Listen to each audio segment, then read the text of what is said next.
Adventures on the Gorge presents the Adventure Forum.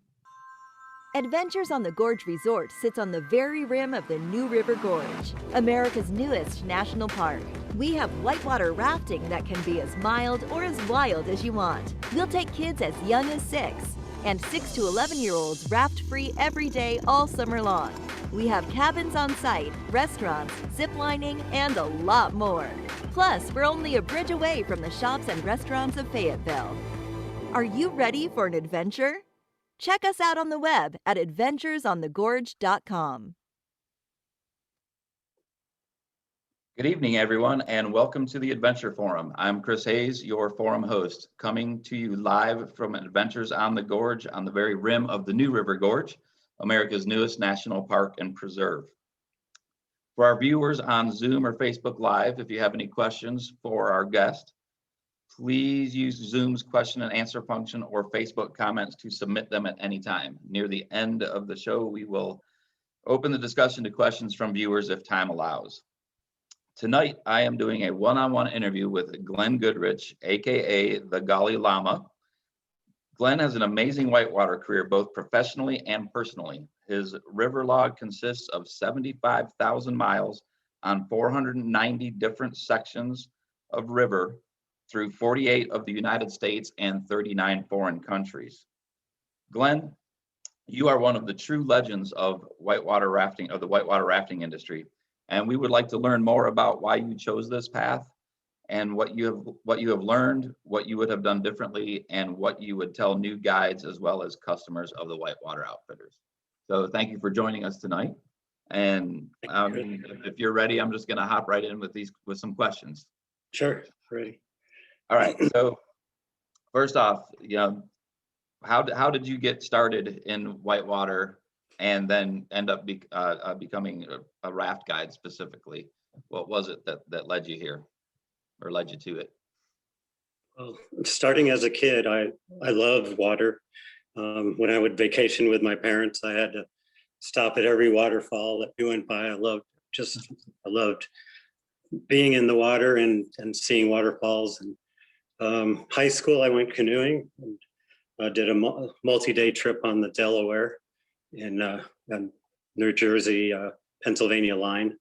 And then in 1976, I just was a customer, heard about Mountain River from a poster and signed up for a raft trip. And the New was running 2 3/4. In those days, we started at Thurman, and Dave Arnold was my guide, who's one of the original owners of Class 6 and part of the merge and all. And it was just unbelievable. I just never knew anything like it. I was sold immediately. 2 3/4 is when surprise is huge. And I just remember Dave Arnold saying, this is a Class 3. And like anybody that might be their first time and hit something like surprise, and you go, man, that's a Class 3. And just did a couple more trips with Mountain River Tours, and then got each guide that I had. I don't remember the other guides, the next 2 guides that I had, but they would all say, you got to do the Golly, you got to do the Golly. So in 1977, I signed up for an overnight Golly and did that with Jeff Proctor as my guide, another one of the original owners of Class 6 and part of the merge and all that. And just loved that, of course. But Jeff did suggest at the time that I should look into guide training, and he knew there'd be opening spots. Little did I know, but Jeff and Doug were plotting to open Class 6. They were Mountain River Tour guides at the time, but so of course Paul Brewer and the owners there knew that was taking place, so they held a fall training. And the only time I know that Mountain River ever did a fall training, but they did some training because they knew a lot of guides were leaving because of the new, the branching out to different companies. And so the funny thing is that at one point in my career, I worked for Emersalagi from Appalachian Wildwater. And when after doing that Golly trip, I saw a poster and for Appalachian Wildwater wanting guides. So I actually called them first, even though I had been with Mountain River, just because I saw that advertisement, and they turned me down. So I always, told them, well, you missed your chance. Yeah, little did they know. I could have been with them, and so ended up, because I had been with Mountain River, ended up going rafting, and it was coming out of college, thinking, oh, this is just going to be a fun job for a couple of years, but yeah, I knew right away it was just, I loved it. It was a passion, and my first trip was April 1978. I did a lower Golly trip, first trip guiding. It was lower Golly. When those days, Mountain River would just switch their trips. You booked on the new, but we'd switch over to the Golly if it was running a decent level. So my first trip was lower Golly at 4,000 CFS. And my trip leader was Denny Jeffries, and April 1978 was when I started it all. Cool. That's it. So you mentioned a couple things. You mentioned several people that we've had as guests on past forums. And just to clarify, so Surprise Rapid is a rapid on the New River, and it is a class 3. And at certain water levels, it is most certainly one of the biggest waves on the river, and most powerful waves on the river. And I love using it as an example to show that the size of the waves, the power of the waves, doesn't necessarily give a rapid a higher class. There's much more that goes into that. That's not the sole thing, but it is one of the funnest hits on the river. So, what type of training did they put you through back then, and how do you think it compares to? I know you're not involved here with us for our new training when we're training brand new raft guides, but how it compares to what you see guides go through nowadays. It was very good. It was mainly the 3 owners of Mountain River Tours, which were Paul Brewer, Mike Marine, and Mike Towsey. They all had different styles, but I learned a lot from all of them. And Mike Towsey was, even Mike Towsey, people joked with him, he would have this vector lesson.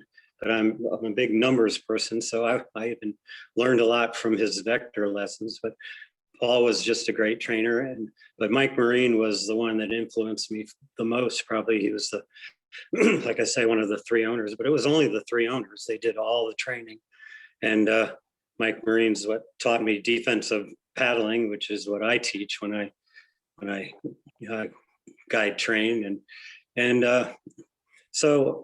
But probably the difference is they did a great job focusing on skills, but they didn't really go over other things such as flip drills, like you flip a raft and practice getting it back in. We didn't really do swimming. It was totally focused on learning how to be a raft guide and how to run the rapids of the new we did it all in the newer, the lower Golly. So you really didn't have the swiftwater rescue type stuff, which is usually incorporated into training programs now.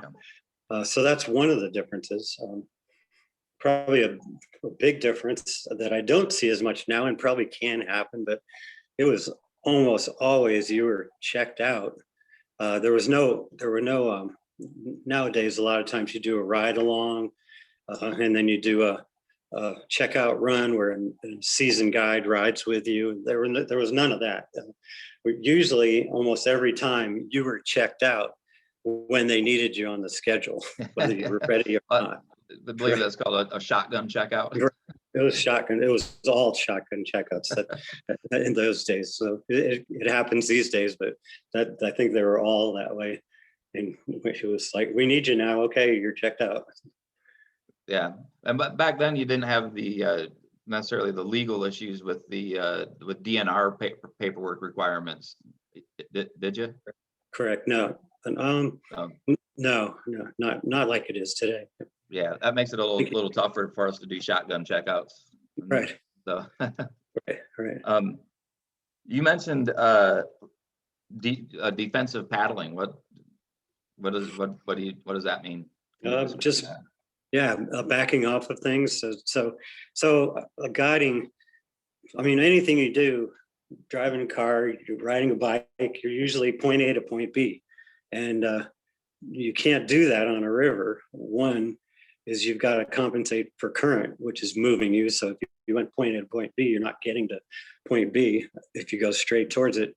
But a lot of times, if you're heading right towards point B, you could back off of it. And if the point B is a rock or something if you're heading towards an object, defensively is slowing yourself down, giving yourself more time, and backing off of things, or turning your boat forward and paddling upstream, but just basically slowing yourself down, which is huge in learning to be a raft guide and being a raft guide. Did they, with the training, did they push a lot of, the historical aspect of the New River Gorge and information like that for you guys, or was it up to yourselves to learn that stuff? They were pretty good about it. They were. Paul Brewer was very, very much into that, and they would go over a lot as we went down the river. Yeah, so interpretive was a part of it back then, which is great. So we learned a lot of history. You never really learned much history of the Gully. There's not as much history there. There's not as much there. But, yeah.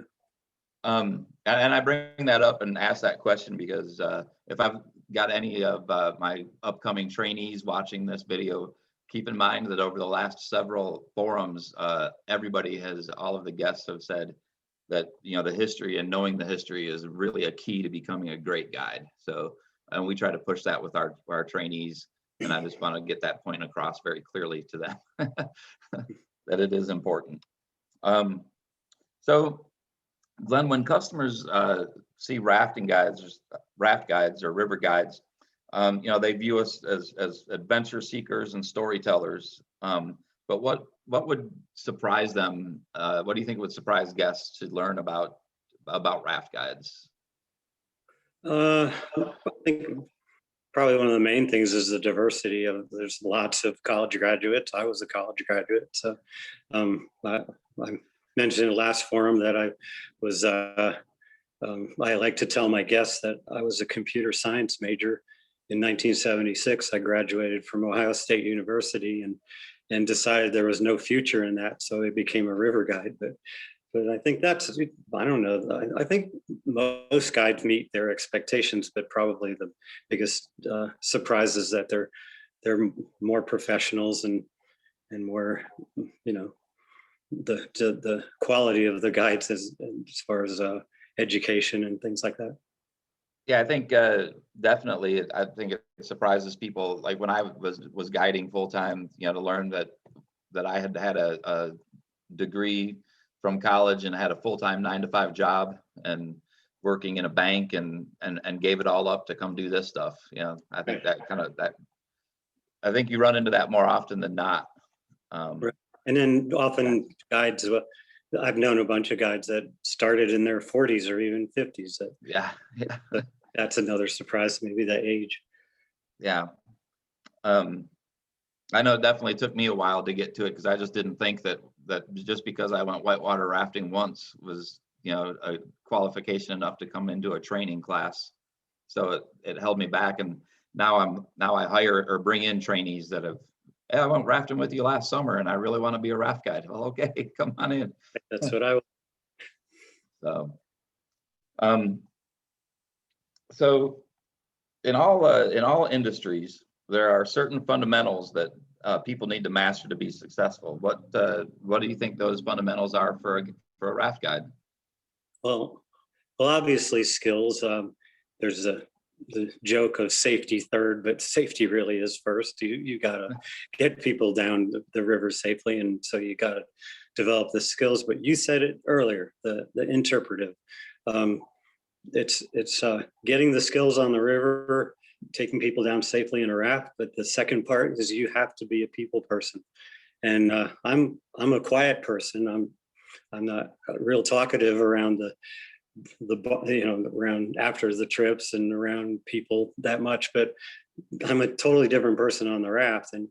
And I'm interpretive is so huge. Like you mentioned, the history is a big thing. I've always been adamant about the interpretive.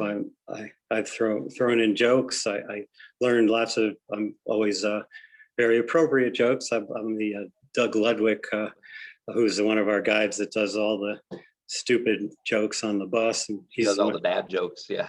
Yeah, all the bad jokes, and that makes me mad because when he's my trip leader, then I start telling jokes, and they were all told by Doug on the bus. But those are the kind of jokes, the bad jokes, but just jokes, storytelling. I love to tell stories. I don't like to tell stories about myself, and unless a topic comes up, then I get into it. But tell stories about the river, but the history. For instance, my Golly trip, on every Golly trip I do, the upper Golly or marathon, when I get to Jump Rock, once people get back in my boat, if they jumped off a Jump Rock, I talk history of the Golly River, of the dam, how rafting got started, all the, we discussed actually last week's forum a little bit, but I talk for so long that it's I usually am not done talking until Woods Ferry Rapids. So it's like a 45-minute spiel that I do every day about the history and how it's protected now and how we got the days that we get.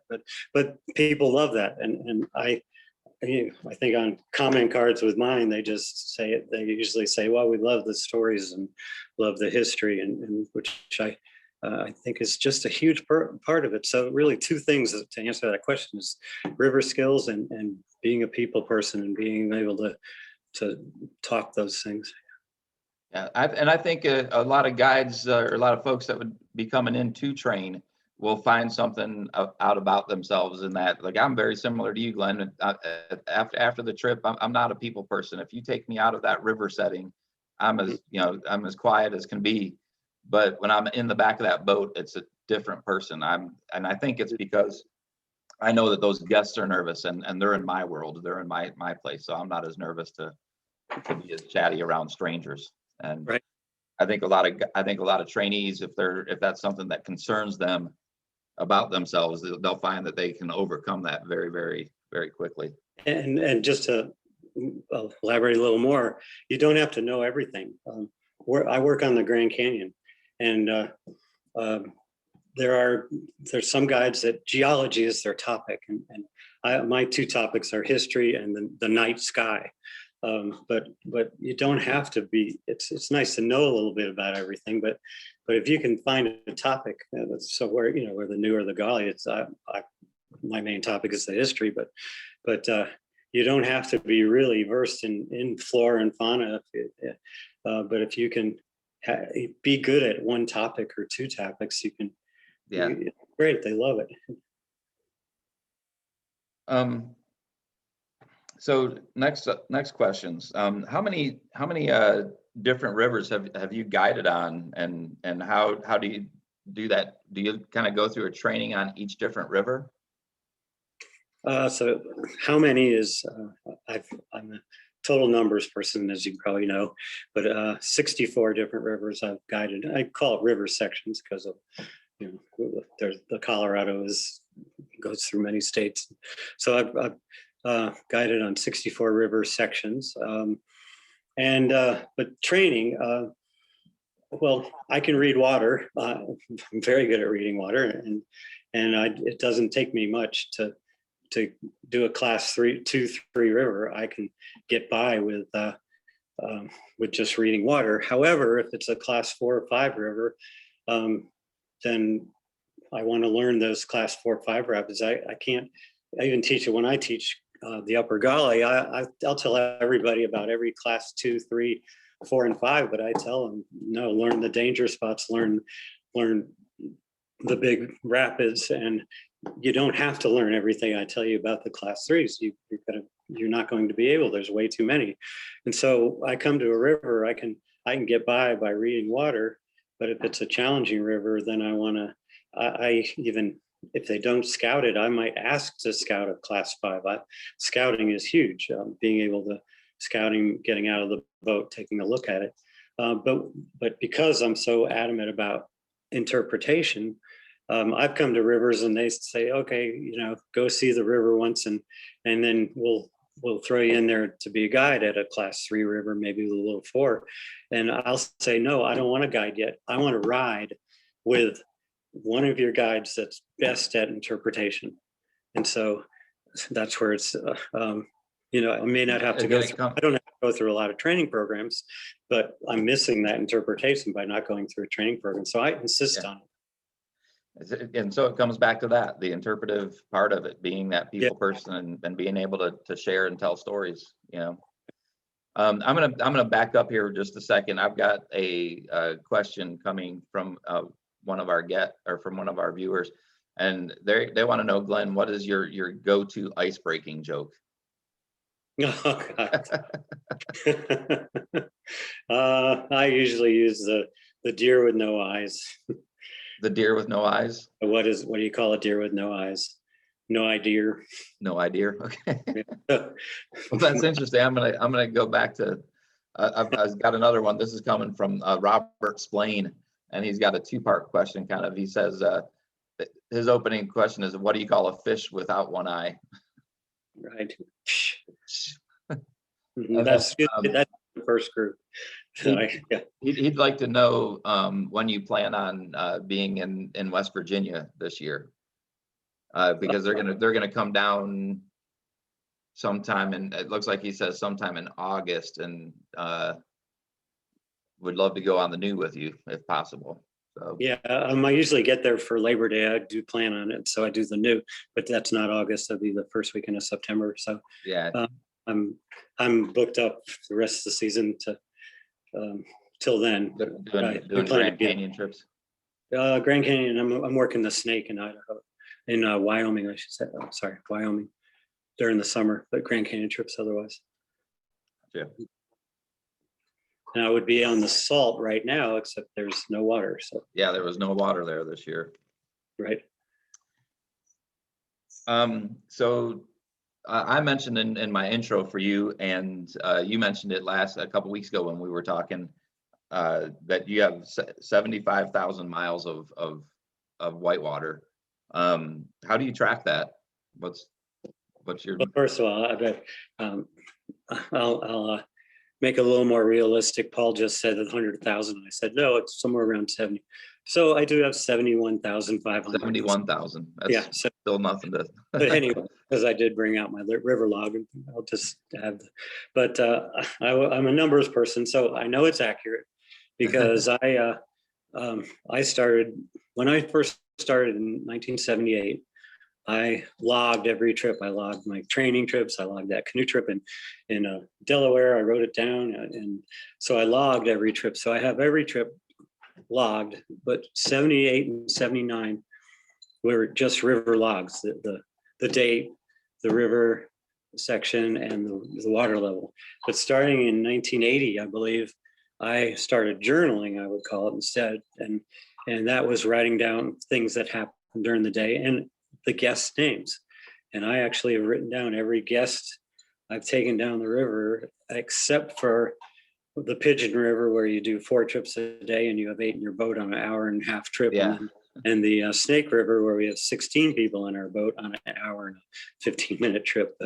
But Golly trips, New River trips, I write down every person's name and things that happen. So I have logged and advice. I know.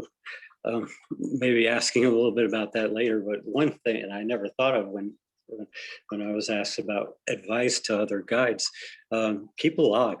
There are so many guides that they get, I talk to them in their 4th season and go, I'm so bummed that I didn't keep a log when I started. Yeah. But I've just kept a log my whole career and kept track. So I'm a numbers person. I have on the computer. It's got miles and rivers and all kinds of, pretty much everything about the statistics of what I've done. Yeah, it's always great when you come in for Golly season and you hand me your updated log with just the basic, and I just look at that thing and go, man, just what a life. what a life. This is just utterly amazing. Now the big question, and this is a question that I'm glad that this one's being asked, because I've always wondered too. How did you get the nickname Dolly Lama? Okay, well, it was 2001. I did, I've been with Mountain River and the whole Adventures on the Gorge, what the previous, organizations. I've been there all 50 or 44 years, but for 3 years I went over to AW. I still got to work for Matt and Paul at Mountain River those years a little bit. So I did work here every year, but those 3 years I went over to AW, there was a video boater in 2001. His name was Ben Edson, and Ben just came up with that. And just on the video, he would just say, "This is the Dolly Lama." And so I thought that's pretty cool. And then I just made it my email and found out later. So my apologies to Fred at Ace. There's 2 Dolly Lamas, I guess, but he may have been even before me. And I didn't mean to steal his thing because I didn't even know about it. But it was Ben Edson in the video. And I just said, "Oh, that's kind of cool. I like it. I like that." And then emails were coming around, getting, the way to communicate. So I made that my email, and that people just started calling me that. So. All right. Well, that's a pretty good answer. What is it about the Gully River that makes guiding on it so special? I mean, you come back every year. Well, obviously it's a world-class river. It's world-class. What makes it really unique is I think of world-class rivers. There's the Zambezi and the Grand Canyon, which are huge volume rivers. You get into volume, meaning CFS, cubic feet per second, is how you measure flows. And the Grand Canyon, a typical day would be 12,000 CFS. A Zambezi typical day would be 25,000 CFS. Zambezi being in Zimbabwe and Africa. And but those are like world-class, huge volume rivers. Then there's world-class technical rivers. The Upper Yak is in Maryland is kind of one that's kind of known for that. But basically taking guests down creeks, very technical, steep. And to me, the Gully, I see it as just that perfect combination of both. You got technicality, you got all the maneuvers to make, but it's got the volume too. It's pushy. It's got so it's a great combination of 2 things that makes a river world class. And so that's why people are drawn to it. And it's just an incredible river. Now guides are drawn to it, obviously, for that. That's the number one reason. But it's also in the fall, and the fall there's not a lot of places to work. So, but it's just people all over the country know the Gully is world class and know that there's whitewater in the fall. So, but yeah, yeah, that's as far as guiding. What makes guides unique there is or what makes it a challenge to guides, and why some guides can make it and some don't, is trying to combine that technicality with the volume. The technicality part is what you got to have some technical skills, which is maneuvering around rocks and maneuvering your boat. And there's a couple rivers. A good example is a river in the south. The Nolichucky River is very technical. And there's another river which I love. I started whitewater rafting on that. I was the first person to take people down the river, but is the Pigeon. But the Pigeon is hardly any moves at all. And if a guide comes up to train with us, and I ask them what rivers have you guided on, if somebody says I guided the Nolichucky, I immediately think this person's gonna pick it up really good, and they're gonna make it because they are likely to make it because of the maneuvering skills. And they say, "Oh, I got on the Pigeon," not to take away from them, but they're gonna have to learn those technical skills. Yeah. And so that's big. And the other challenge to guides, there's not very many places that you are guiding paddlers that use the 8-person boats that we use. Most guides come from a river that has typically 6-person. So they get out there in the training program, they think, "Oh, I can do this. I know how to guide a raft and maneuver a raft." But then they get that weight of the 16-foot boat that they're trying to maneuver, and that's a challenge, and that's what can make or break a guide as well. Now, you mentioned earlier in that answer about the combination, having that combination of the big pushy water and the technical aspects of guiding too. Is that pretty? That's obviously a rarity in the world and in rivers. Is that correct? Well, it's a rarity that that perfect combination of good volume. Yeah, I mean, there's lots of rivers that are technical, and some rivers will be, but just to have it so, I mean, it's just the perfect middle ground to me. It's just got, it's a high enough volume river to have the volume challenge, have big waves, just the big ride, but you got to make maneuvers. So it's unique in that way. There's others, but that's it's unique in that respect. Excuse me. If someone wants to become a whitewater rafting guide, you kind of covered this a little bit earlier with about keeping the river log. What other advice would you give somebody that's, I mean, I'm talking brand new, like say our trainees that we've got coming up starting this weekend. Right. Just to be passionate, but you'll get guides that took a river trip and loved it. You'll get kayakers come in. I'm a kayaker. I can make money doing this. I can take people down the river, and a lot of guides advice to if you want or expect it to be a career, you've got to be not only passionate for running the river and the fun of whitewater. That's my second favorite part about being a guide. But my favorite part, and it's why I think I've been guiding for 44 years, is I'm passionate about the guests. To me, the number one thing out of my day, the best part of my day is when the guest is satisfied, which they always are. But and so I'm passionate about taking guests down there. I love taking guests down the river.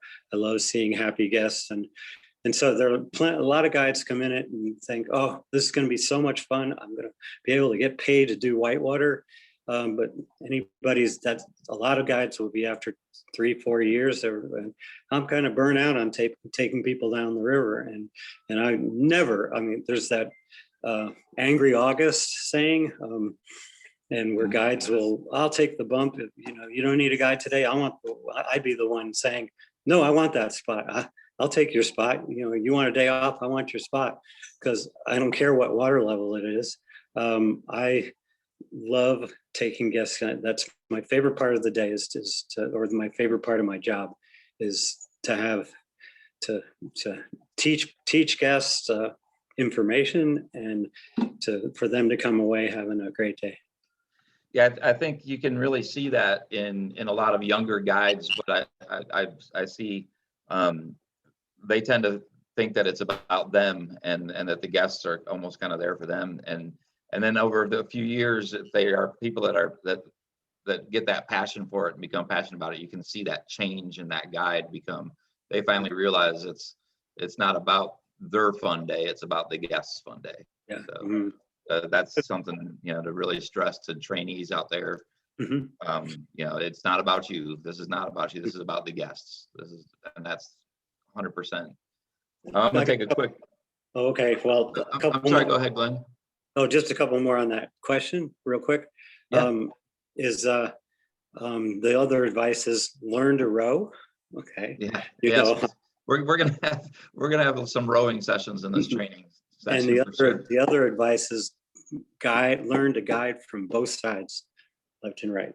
So there's don't just be one or the other. And I'm going to take a quick break here. If you're just joining us, welcome to the Adventure Forum. I am Chris Hayes, your forum host. Every other week, we are hosting discussions on topics of interest for both local and traveling adventurers. We are live at Adventures on the Gorge Resort on the very rim of the New River Gorge, America's newest national park. If you have any questions for Glenn, please use Zoom's question and answer function or the Facebook comments to submit them at any time, and we will open up to questions from our viewers near the end of the show as time allows. Okay. Um, when a person, Glenn, is thinking about possibly going whitewater rafting for the first time as a guest, what's your advice to them? Hmm. Just Just what? I don't know. Advice is just relax, but I do.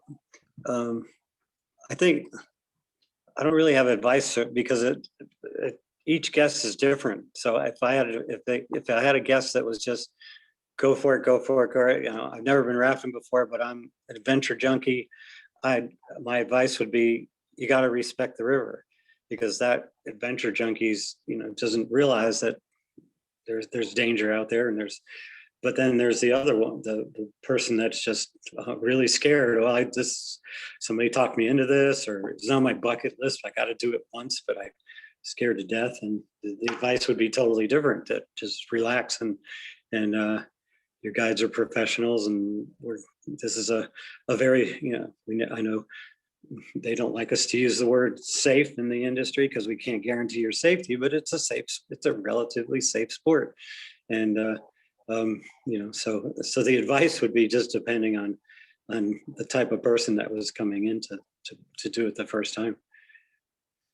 Just relax and trust in your guide. Yeah, right.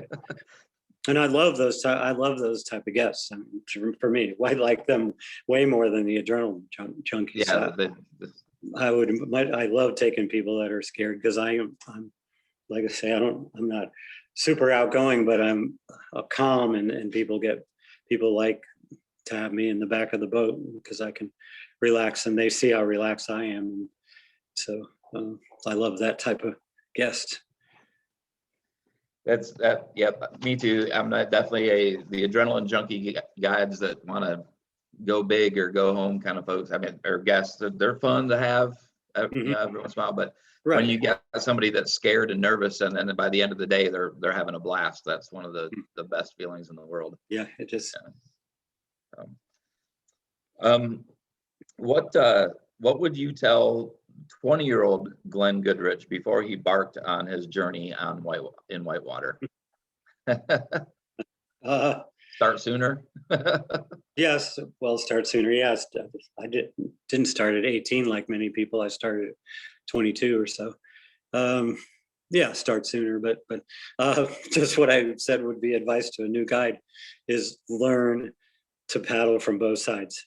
That is my biggest regret, is that I'm a total righty. I am an idiot on the left side.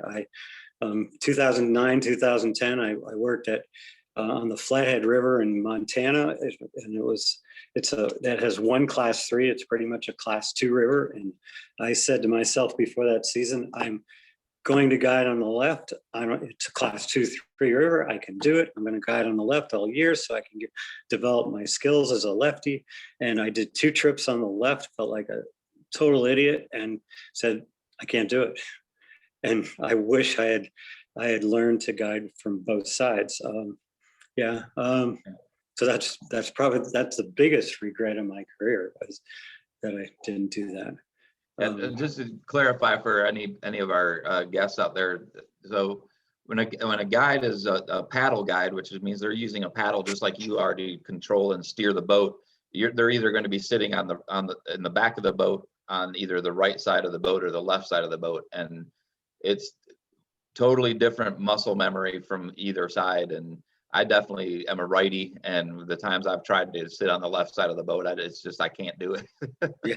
It's just my muscles just don't work that way, I guess. I love sitting on the left when I'm a trainer. I'll just paddle on the left, so not only is it great to have those skills, but I mean, I've been so fortunate. I'm 66 years old and I'm still feeling good out there, and my body's held up pretty well. And but that you twist all the time as a paddle guide, and if you at least switch off, you're doing it a different way.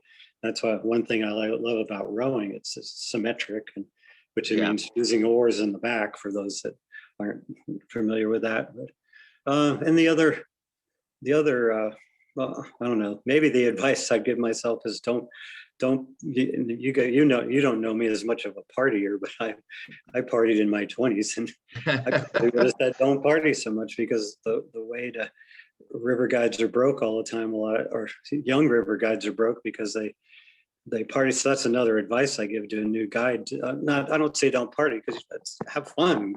There's partiers, but you got to live simple, and don't go out to the bars and spend money. At least buy a 6-pack and have it at home. But if you're going to make it as a river guide, and financially, that's one thing I've done is been able to live simple. But I didn't live very simple the first 10 years of my career.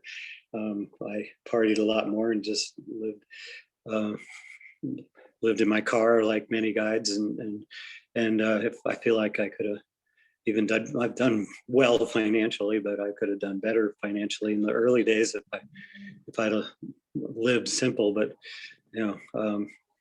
be willing to camp and be willing to cook at home, and like I say, live simple. But that's more advice I give. Mm-hmm. The last question that we had written up for you is do you have anything that you would like to share with our listeners? But I think you've kind of answered that question through your advice to first time rafters, or first time people are getting ready to train to be raft guides, or thinking about training to be raft guides.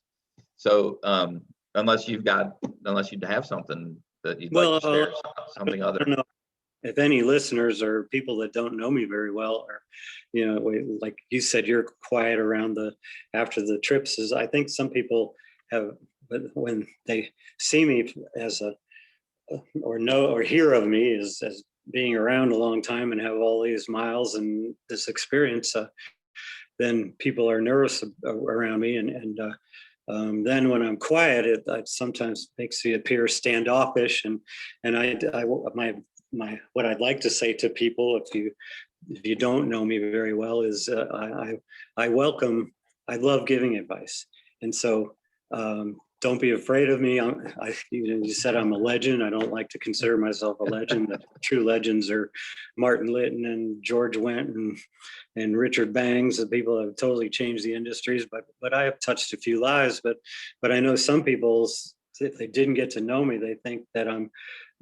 They're afraid to come up to me and ask for advice, because they think I'm being quiet.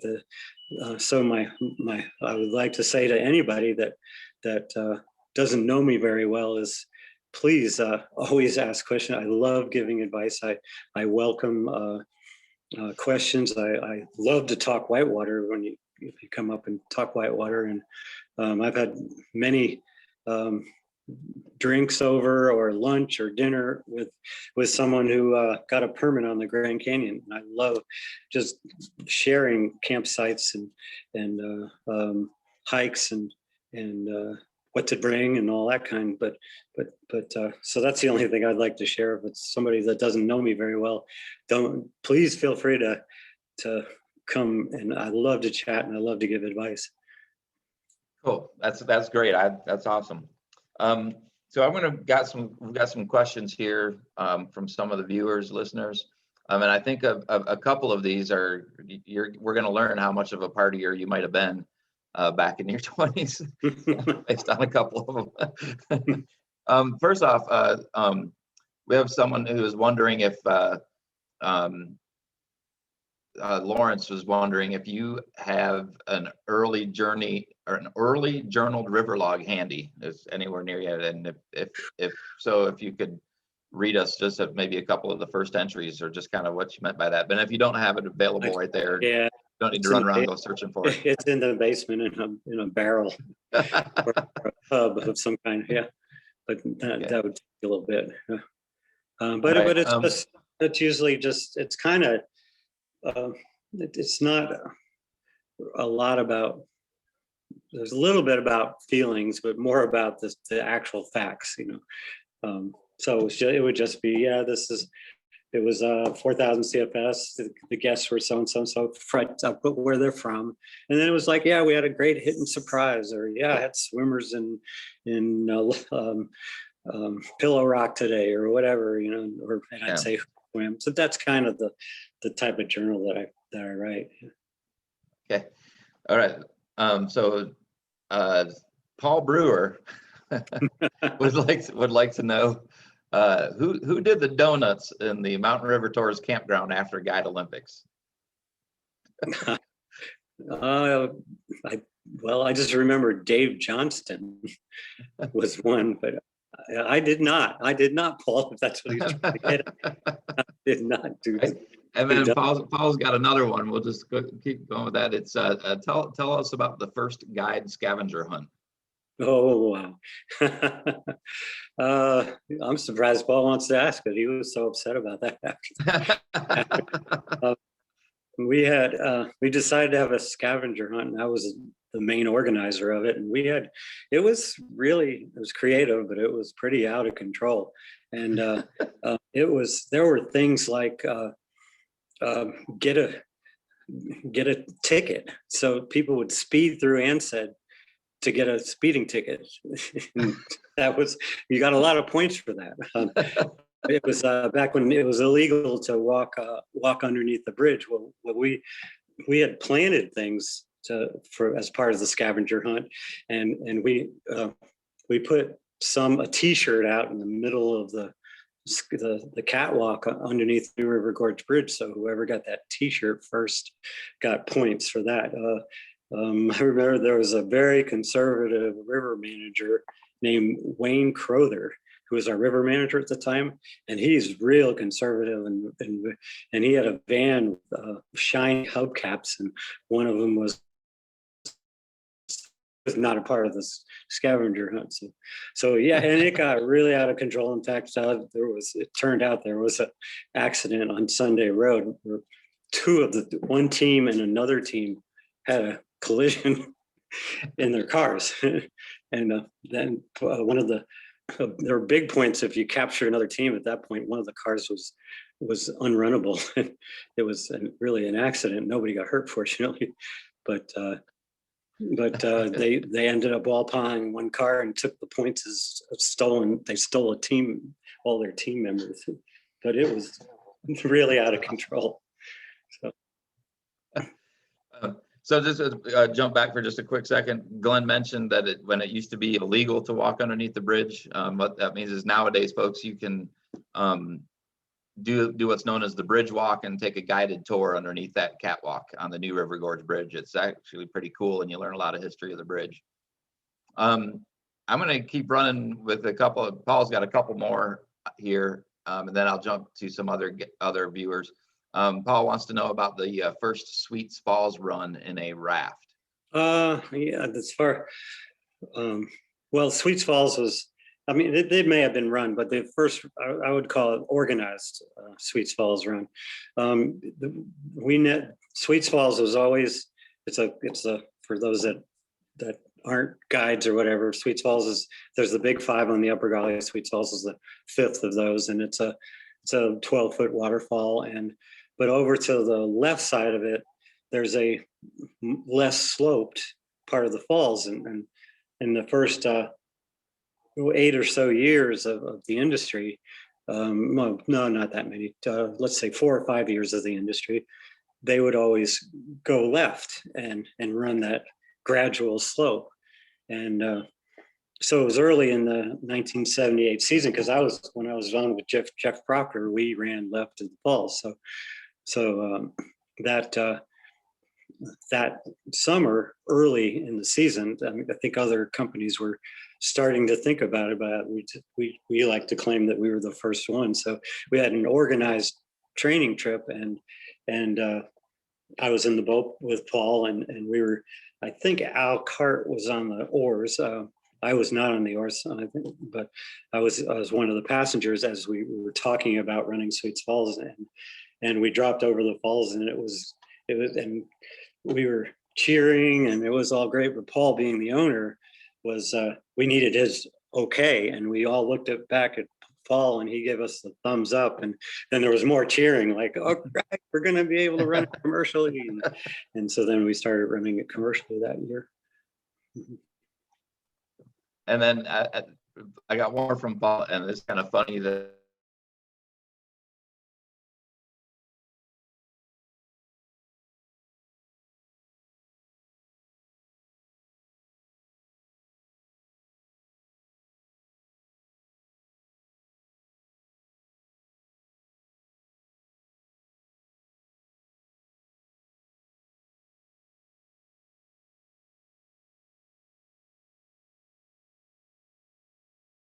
was in Winona. So we did not have to go. We did not have to go on any roads, but we played a game called Pass Out. It was a board game. It was a board drinking game, and Danny Snyder owned the Jeep, and I know Linda Sparks was with me, and I think Chris Erb was the other one, I think, but I'm not sure of the fourth person. But anyway, Danny decides to drive down to the river on Keeney's Creek Road, which is this old railroad bed, and being drunk, and he ended up doing that, as you see in the picture, and just went off so what, still to this day, one of the closest I've ever come to dying.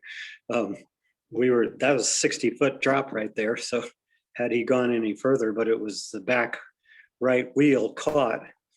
And I think the people I was on the left side behind Danny Snyder, who was driving, and Danny and I saw the seriousness of the situation as we're looking down 60 feet, and I'm just going, get out of here, let's get out of here. And Danny and I are scrambling, and the two on the other side couldn't see how bad we were, and they were just, what's the big deal? And we just kind of pushed them out of the way, and we just scrambled and got out of there, and took a next day and another truck and a winch system to get it off the railroad trestle. Yeah, I'm learning a lot about you, Glenn. You partied a lot more than you do nowadays. Yeah, don't do it anymore. All right, so I've got a couple more questions here. I've got one from a Jackie Sullivan who says, does Glenn do overnight trips? Yes, I can attest to that. Glenn loves overnight trips on the Gila River, and they want to know what it's like. Yeah, I can go ahead and answer that. It's the Gully River overnight is absolutely amazing. Whether you do the deluxe overnight or the throwback overnight, both of them are really fun trips and just a really good time camping down by the river in some beautiful places. Well, I of course will attest to that, but I get a lot of requests from it. But many of my requests are people that have done Grand Canyon trips. They do 6, 8, 14-day Grand Canyon trips, and I tell them that I'm a guide on the Gully, and I just tell them, you've done one of the ultimate trips in the world, the Grand Canyon. And I said, but you come to the Gully, it's only an overnight, but you will not be disappointed. It is another world-class overnight. Is that Gila River? And I get a lot of requests from people that have been with me on the Grand Canyon, and they're not disappointed. They're never disappointed. And then I've got a question here, and this is actually from a guy named Kelton George, and he actually is going to be joining our training class starting on Saturday. So Kelton, good to know you're watching. And he's asking a kind of a technical question. What is the advantage of being able to paddle from both sides? And I think we kind of covered that a little bit, but. Yeah, it's better on your body. That is probably the biggest thing. That's the biggest thing. It's just physically better. It's nice to have the skills from doing both, but if you're going to be in it for the long haul, it is really better on your body to do it from one side. I just wish I had that skill. I just feel like a total idiot on the left side. And then I've got one more, and it's not really a question. It's more of a comment. And then we're going to wrap things up. But I think this, I wanted to save this for last. This actually came up a while ago, but I wanted to save it for last because I think it just really attests to Glenn and your character and what kind of a person you are. And this is from a J. Murphy Hinton. And he says, Glenn, we took a trip with you last year. We were a group of 4. You were catapulted about 20 feet in the air and got stuck on an oar. You probably had one of the strangest trips ever with us, but you gave us the trip of a lifetime. We adore you. You were amazing. So there you go. I think that's a good way to finish things up. Right, I would definitely remember that. So, yeah, we're going to wrap things up, guys. It's going to be about that time. We did get to everybody's questions that came through. Thank you to everybody for asking them. And we will be doing another forum in 2 weeks on Wednesday, April 14th at 7:30. And this one is going to be a little switch up. We're going to be talking about trends in climbing, because if you do not know, the New River Gorge is also an incredible world-class climbing destination. So thank you once again to Glenn and to all of our viewers and listeners out there. Thank you for joining us. Stay safe, stay healthy, and we will see you the next time around. This is Chris Hayes signing off from Adventures on the Gorge. Thanks.